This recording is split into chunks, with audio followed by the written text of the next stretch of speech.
lapicero que es quieto, sino que es algo plástico que se puede mover, que se puede mover. ¿Y por qué se mueve? ¿En qué consiste esa neuroplasticidad? Consiste en que está compuesto por neuronas y que las neuronas están en constante y permanente movimiento, conectándose unas con otras y formando nuevas redes. A esa neuroplasticidad y a ese movimiento del cerebro se le conoce como el nombre de arquitectura cerebral. Y esa arquitectura cerebral y esa neuroplasticidad nos da la posibilidad de que, aunque hayamos tenido o nacido con situaciones epigenéticas, genéticas, prenatales, postnatales o perinatales que nos llevan a tener algún tipo de trastorno, el cerebro en muchas oportunidades tiene la capacidad de él solo corregirse o de buscar caminos o de buscar situaciones alternas, de generar sinapsis o redes neuronales que sean capaces de superar algún tipo de trastorno. Es importante generar experiencias. Los niños, por ejemplo, en los primeros años de vida tienen la mayor plasticidad, el nivel de plasticidad más alto en toda la vida lo tenemos en la primera infancia. En la primera infancia, los primeros años, hasta los 3, 6 años de vida, tenemos una cantidad de movimiento que si pudiéramos grabar con una cámara acelerada el movimiento de las neuronas del cerebro, parecerían algo vivo, porque se estarían como moviendo constantemente. Entonces, algo que es fundamental en la terapia psicológica, neuropsicológica o terapia neuronal, es generar experiencias en las personas durante el proceso de desarrollo para generar a su vez nuevas conexiones y superar cualquier tipo de enfermedad o cualquier tipo de trastorno. Porque finalmente los seres humanos no nacemos con todas las capacidades, no nacemos con todas las capacidades. De hecho, nacemos incompletos. O sea, cuando un bebé nace, supongamos que tuvo un parto a término significa que se demora los 9 meses, que es lo normal. Aún así, el niño no nace completamente terminado. Es más, nace tan sin terminarse que el cráneo cubre el cerebro. El cráneo es el hueso que cubre el cerebro, no tapa completamente el cerebro y esta parte entre los dos hemisferios no está completamente tapada. Entonces, hay un peligro en que el bebé al nacer se golpee de aquí donde solamente hay piel y cabello y entre directamente el golpe a afectar el cerebro. Esa parte que está abierta, que en algunas partes, en algunos países lo llaman la molleja. El verdadero nombre o el nombre médico es la fontanela. Es solo un ejemplo de cómo se va dando. Aquí miramos el proceso normal en una persona normal, sana. Un proceso normal no significa que no hayan personas que demoren más o haya personas que lo hagan antes. Se da desde el momento de la concepción, cuando el óvulo y el espermatozoide se unen y comienza esa nueva vida, ese nuevo ser humano, hasta los 18 o 20 años aproximadamente. Es decir, un ser humano tiene el cerebro maduro aproximadamente a los 20 años de edad. Hago la aclaración, no significa que después de los 20 años de edad el cerebro no continúe cambiando y formándose y así continúa el resto de la vida. Pero la maduración, o sea, estaría perfectamente listo para salir a trabajar a partir de los 20 años. Vamos a mirar este cuadro con más detenimiento. En los primeros, desde el nacimiento hasta los primeros meses, o sea, los primeros meses de la gestación, podemos encontrar un crecimiento del cerebro, del perímetro cerebral, más o menos de 34 centímetros. O sea, el cerebro del niño de esa edad es de 34 centímetros de perímetro y comienzan a generarse todas las diferentes estructuras que van a ser básicas después para poder funcionar correctamente. Ahí es muy importante el papel de los padres, del padre y de la madre, especialmente de la madre porque es la que lo tiene en su vientre, ¿no? Dándole las condiciones prenatales suficientes para que tenga una vida intrauterina completamente funcional.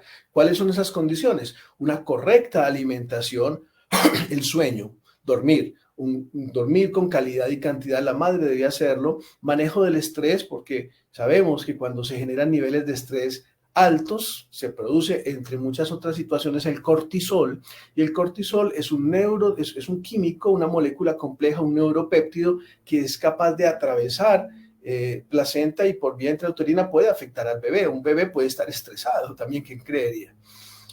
Durante este tiempo comienza a desarrollarse el cerebro a una gran velocidad. Comienza a desarrollarse el embrión, el feto, es muy rápido. Pasamos desde ser una mórula, o sea, una serie de células que se van multiplicando, luego sigue un cigoto y de una manera muy rápida comienza a convertirse en un ser vivo, en un ser humano. Más o menos a partir de las 38 semanas ya tenemos pues un ser humano con un cerebro formado. De tal manera que a los 9 meses ya el peso es de 350 gramos. Imagínense cómo crece de rápido, y el perímetro del cerebro está, como les había dicho, es de 35-36 centímetros. Hay una segunda parte que tiene que ver con, bueno, en la primera parte podemos encontrar patologías del neurodesarrollo que se conocen con el nombre de patologías de alteración estructural. Porque, bueno, como apenas se está formando la base del sistema nervioso y la base del cerebro, cuando se genera algún tipo de patología, como les dije inicialmente, que puede ser genética heredada o puede ser por intoxicación etílica o por algún golpe o alguna situación emocional, se genera una patología de alteración estructural.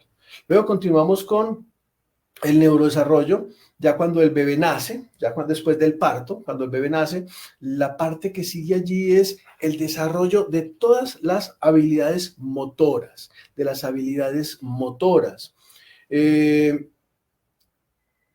¿Qué tipo de movilidad o habilidades motoras encontramos? ¿Cómo se divide? Hablamos de motricidad fina, y la motricidad fina es la habilidad de generar este tipo de movimientos con los dedos. Y ustedes dirán, pues es que eso es muy simple. Y yo, sí, efectivamente, eso es muy simple.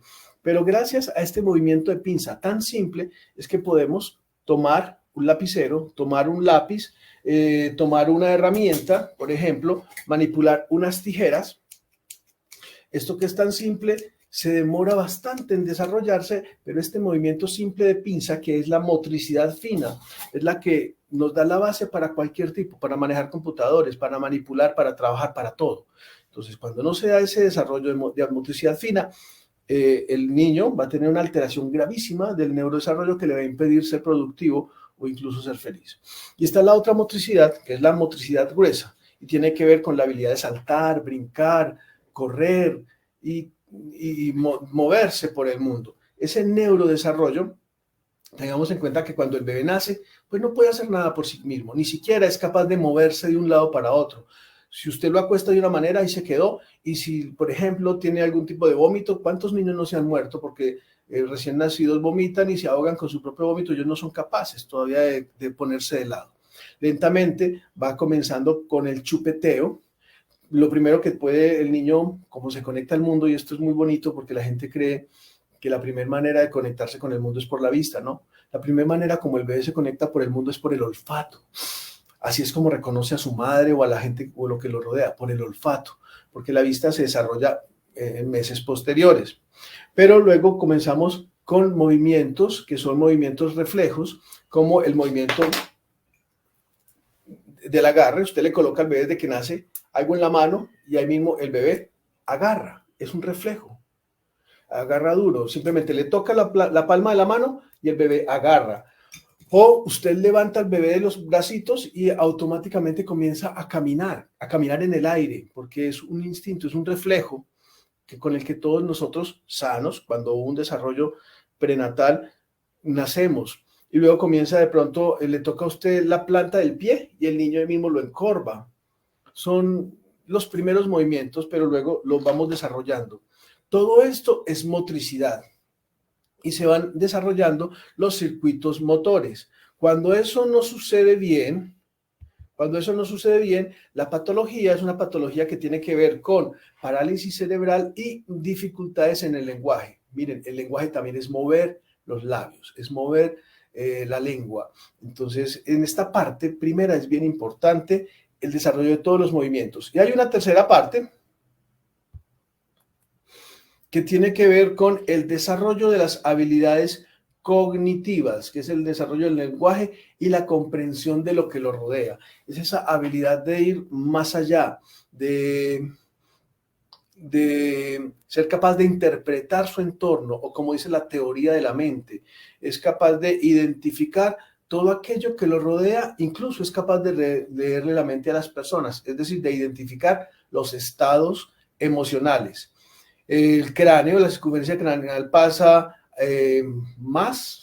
se vuelve más grande, 50, 53 centímetros, sigue creciendo, pero ¿qué es lo bonito que comienza a cambiar dentro de el desarrollo del niño? Y es que las neuronas comienzan a llenarse, a desarrollarse bueno, me devuelvo un poco más. Las neuronas, que son más o menos 100.000 millones de neuronas, están compuestas por tres partes: soma, axón y dendritas. El soma es el cuerpo de la neurona y tiene de manera general la función de procesar toda la información. El axón es como la cola por donde se conduce los neurotransmisores y toda la información. Y las dendritas son como los receptores de los neurotransmisores. Cuando estamos hablando de neurodesarrollo, siempre tenemos que hablar del desarrollo de las neuronas por una sustancia que es fundamental para que todo esto que les he dicho se dé, para aprender a caminar, hablar, leer, para todo, que se llama la mielina. La mielina es un compuesto básicamente dado de manera general, para no entrar como en detalles químicos, por glucosas, es decir, unos azúcares especiales, y por lípidos, unas especies de grasa, que recubre todo el axón de la neurona. Y es gracias a la mielina que se puede conducir el neurotransmisor o la información dentro de la neurona. Resumiendo, si no se da un adecuado proceso de mielinización, o sea, de creación de la mielina, la neurona no va a funcionar. Y si la neurona no funciona, nada funciona, porque esa es la unidad funcional del cerebro. Si la neurona no funciona bien, todo lo demás se cae por su propio peso. Durante este proceso de desarrollo, desde el momento de la concepción hasta los 20 años, se da un acelerado proceso de mielinización. O sea, todas las neuronas, sobre todo en los primeros 12 años, se van llenando de mielina, y la mielina es la que ayuda básicamente a generar esa conducción y luego esa transmisión sináptica, es decir, la información de una neurona a otra. Aquí estamos viendo un dibujo de la neurona y de lo que les estaba mencionando hace un momento. Podemos ver en la pantalla las tres partes de la neurona. En azul vemos el soma, luego vemos el axón, que es como la colita, y las dendritas. Y eso amarillo que vemos allí es la mielina. La mielina se va formando gracias a unas células cerebrales, unas células que son las células de Schwann. Las células de Schwann producen la mielina, pero para producir la mielina, las células de Schwann necesitan alimento.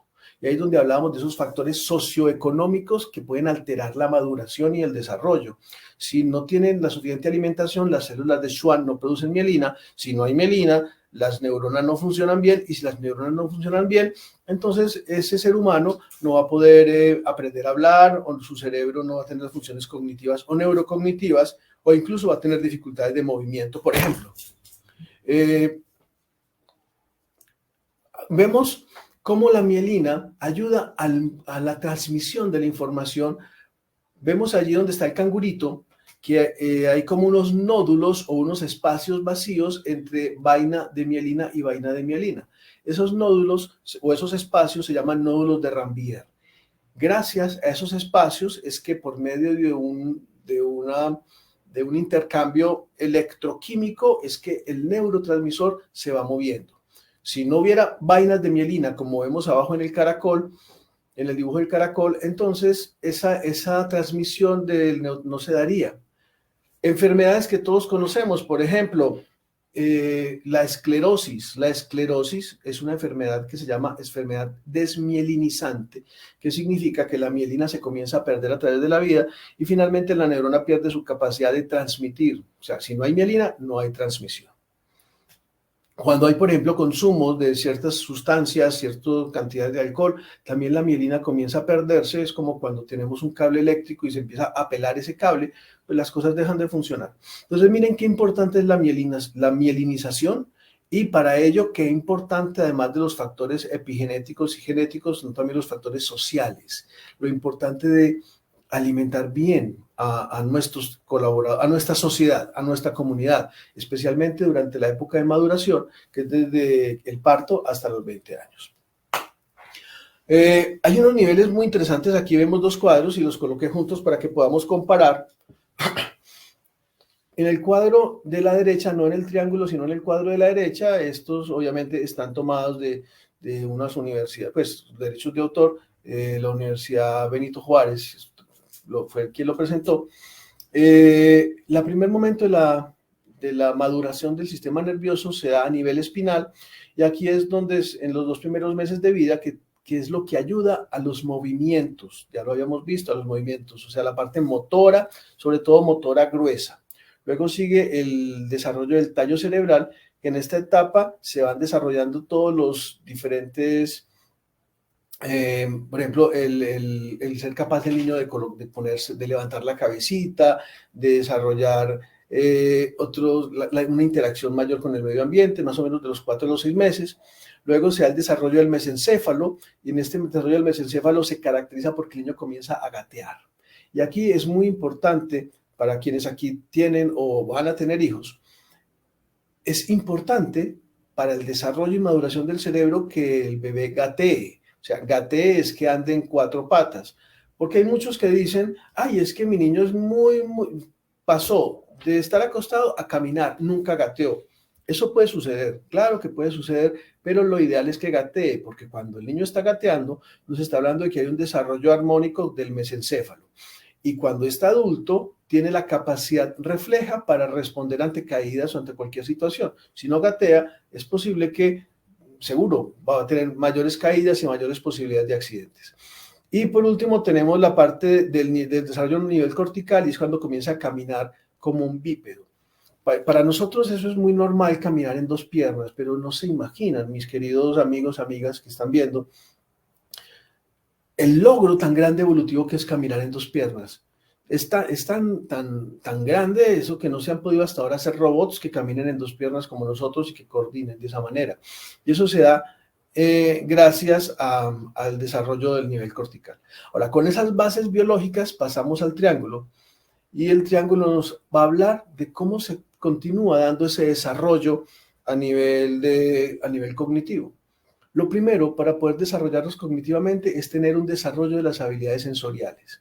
Es decir, tener la visión. Tenemos 5 ventanas sensoriales, 5 ventanas sensoriales. Ventana auditiva, ventana visual, ventana olfativa, ventana gustativa y ventana táctil. Cuando hablamos de ventanas sensoriales, son los órganos de los sentidos por los cuales nos comunicamos con el mundo exterior. Para poder generar un desarrollo, un neurodesarrollo, primero debemos tener unas ventanas sensoriales funcionales. Cuando alguna de esas ventanas no funciona bien, ahí comenzamos a tener problemas para el neurodesarrollo.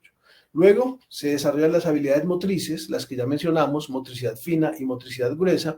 Luego, en escala, comienzan a desarrollarse las habilidades socioemocionales, es decir, la capacidad que se da de interactuar cuando el niño comienza a prestar sus juguetes, a compartir sus juguetes y comienza a incorporar las normas sociales, comienza a hacer ese proceso de distinción de lo que está bien, de lo que está mal, que su cerebro no es capaz de hacerlo todavía, pero para eso están las figuras paternas, que le ayudan a identificar lo que está bien de lo que está mal. Luego continúan las habilidades cognitivas, y esa habilidad de interpretar, de razonar, de ir más allá de lo que ve, de proyectar su mente hacia el futuro o de traer elementos del pasado para tomar decisiones. Y por último, alrededor de los 18 o 20 años, tenemos las habilidades morales, la distinción de lo que está bien y lo que está mal. Eso más o menos se da a los 18 o 20 años, porque a esa edad el cerebro ya está completamente formado. Miremos acá,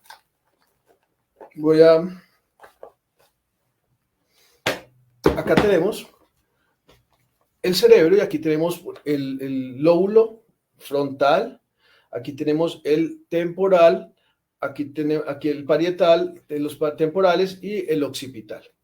Cuando hablamos de que el cerebro está formado, es porque las vías que conectan la parte frontal, o sea, el frente, ya están completamente listas para conectarnos con el resto del cerebro. Estas vías se llaman dorsolateral y ventromedial. Las vías dorsolaterales y ventromediales ya están formadas, son unas vías de neuronas, unas vías neuronales o redes neuronales que conectan el cerebro, la parte frontal, con el resto. Y al estar conectados, nos permiten tomar decisiones reales y decisiones bien analizadas. Yo sé que una persona, un adolescente, por ejemplo, de 14 o 13 años, cree que ya está en capacidad de tomar decisiones considerando todas las posiciones, todas las posturas. O un niño también cree que lo puede hacer. Sin embargo, su maduración cerebral todavía le limita la posibilidad de ver el todo.